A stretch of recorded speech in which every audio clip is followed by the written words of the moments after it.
ಕಡಲೆ ಸುಕ್ಕ ಮಾಡೋ ವಿಧಾನ.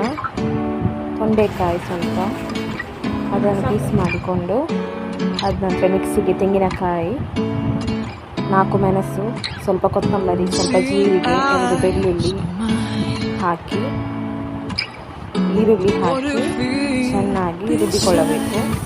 ಅದಾದ ನಂತರ ಪಾತ್ರೆಗೆ ಬೇಯಿಸಿದ ತೊಂಡೆಕಾಯಿ ಫ್ರೈ ಮಾಡಿ, ಕಡಲೆ